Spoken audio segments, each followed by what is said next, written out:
Hello class, today we're taking a look at our tangent property practice.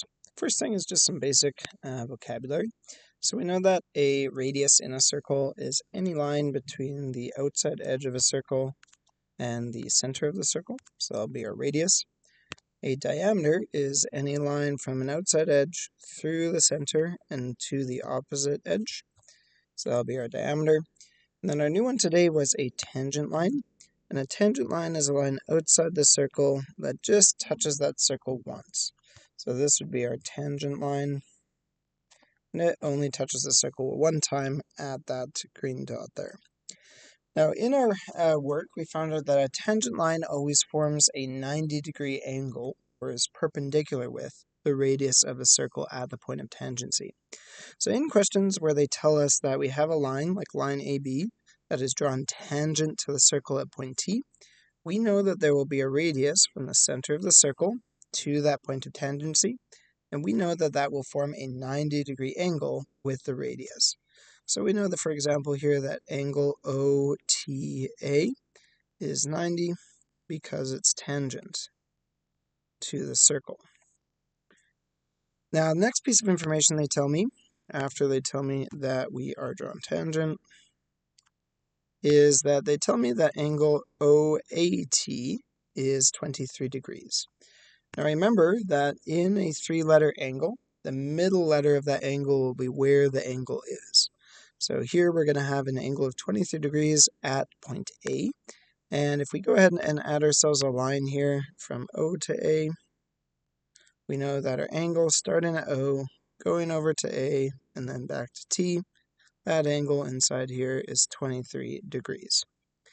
And we're asked to find angle AOT. So we'll look at that middle letter, and we want the angle from A over to O is where our angle is, and then to T. So this is our unknown angle here.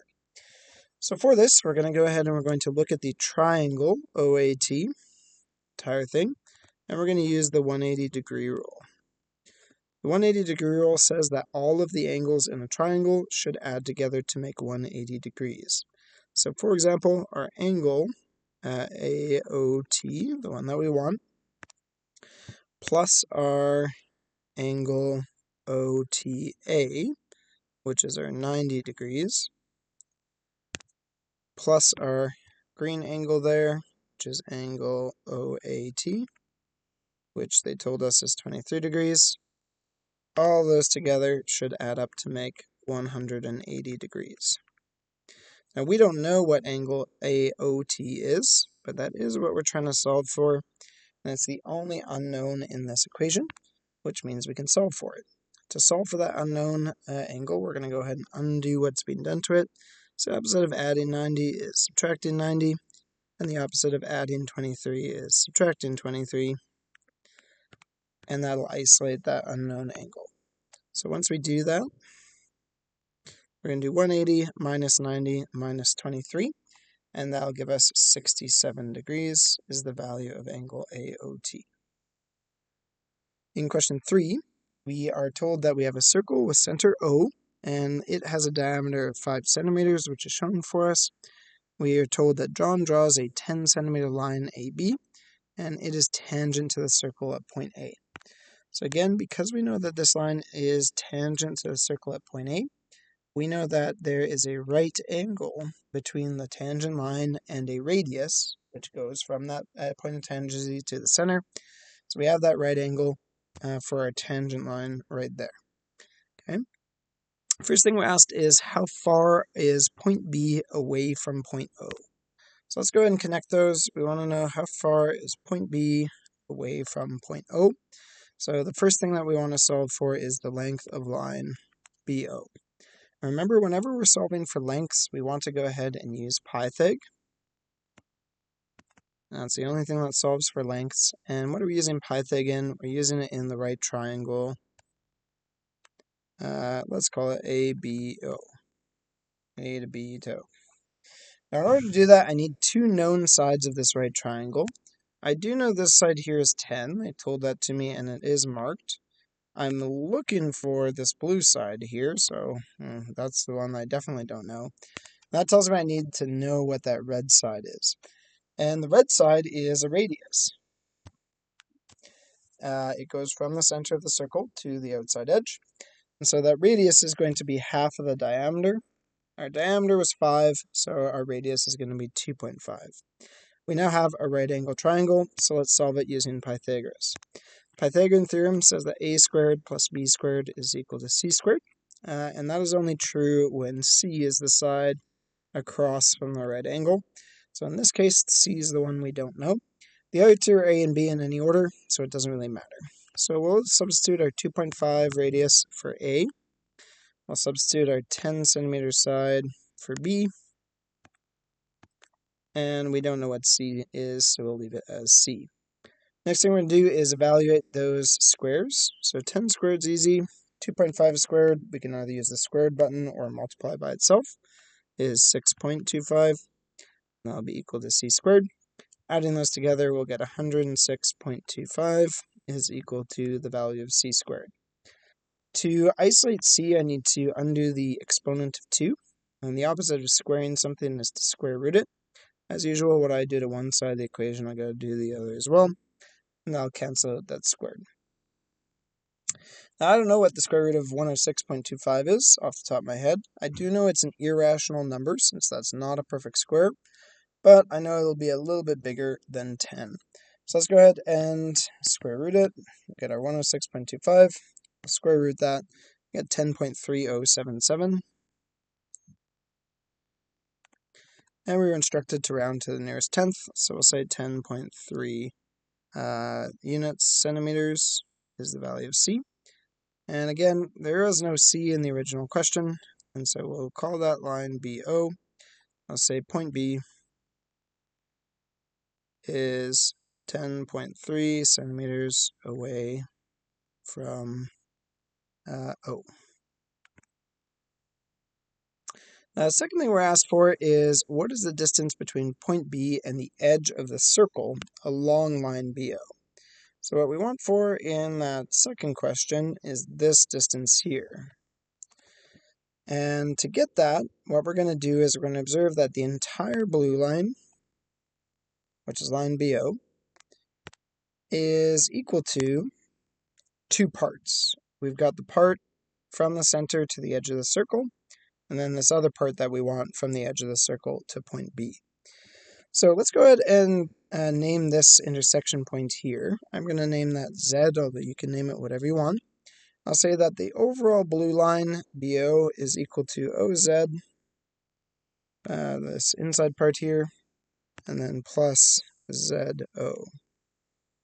Now, if I want to solve that equation, I'm going to go ahead and fill in the numbers that I know. I just figured out the length of BO is 10.3. And OZ is a radius, so it is 2.5. And I don't know what ZO is, but I'm looking for it. Solve this equation, we're going to subtract that 2.5 from both sides.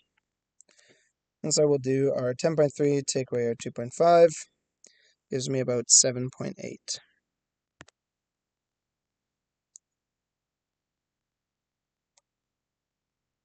And again, we'll just phrase that as an answer to question B.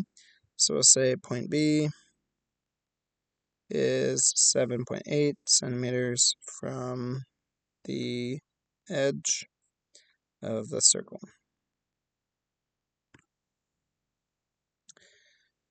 Number 4 gets a little bit more complicated. So we're told point O is the center, point B is a point of tangency.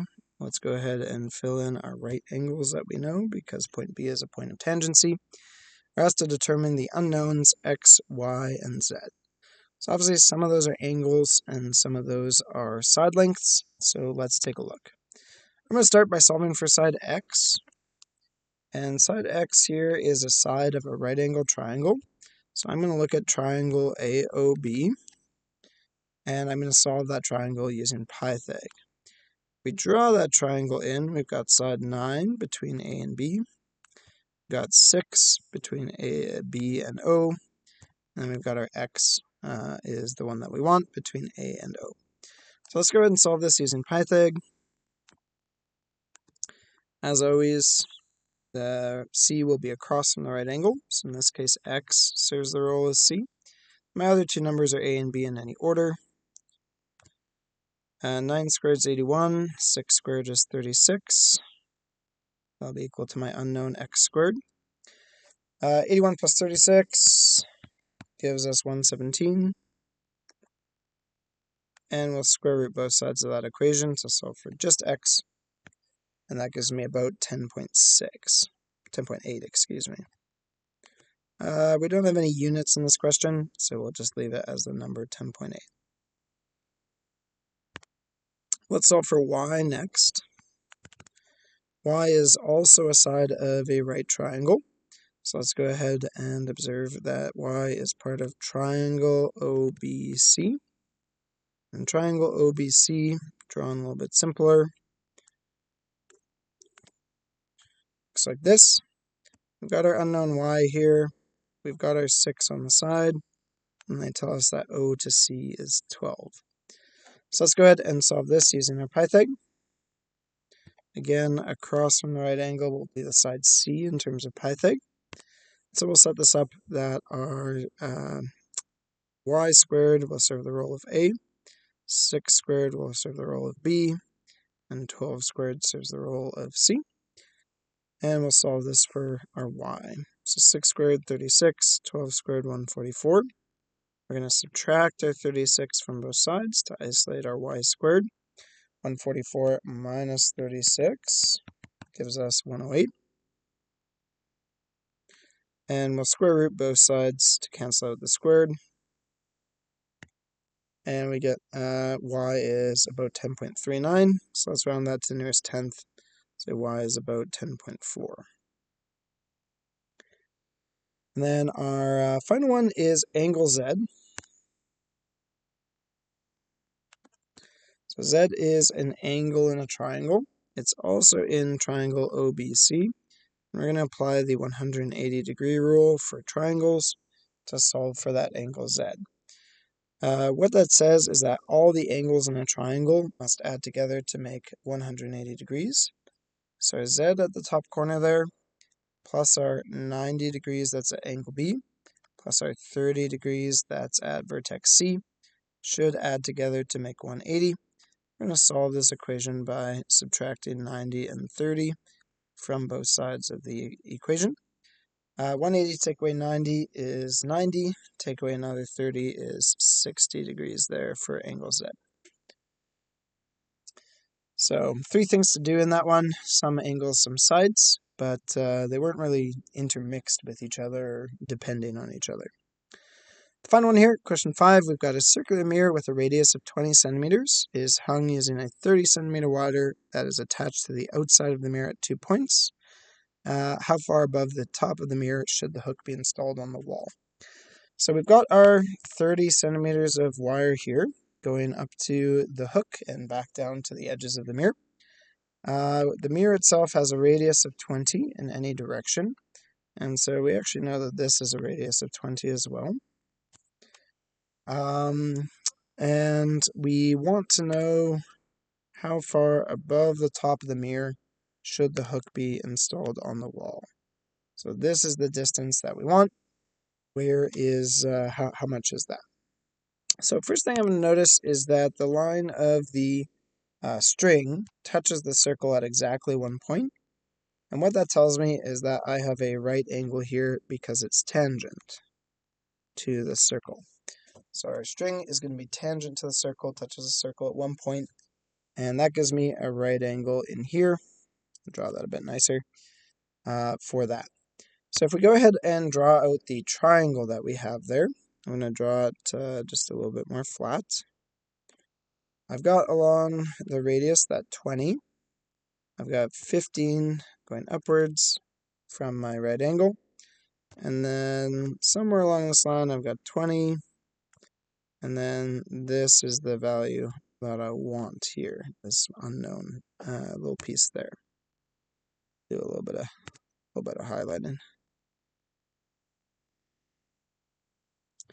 And then this is our red, I guess. Okay, so let's go ahead and solve for the entire length of this side first off. And we can do that using Pythag.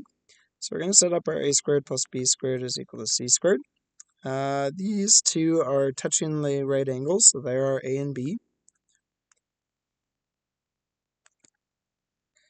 And let's do those. 20 squared is 400, 15 squared 225. Adding those together, 625. And we're going to square root both sides to solve that out. And we're going to get 25 is the value of c squared. Oh, sorry, just c. Cancel it. Okay, so that's just told me that this entire side over here is 25 centimeters long. Now, for that, I know that that 25 is made up of two parts. It's equal to the radius of 20 plus that unknown x that we want. So to solve that equation, we're going to subtract 20 from both sides. Get 5 is the value of x, and we can answer the question and say the hook should be 5 centimeters above the top of the mirror.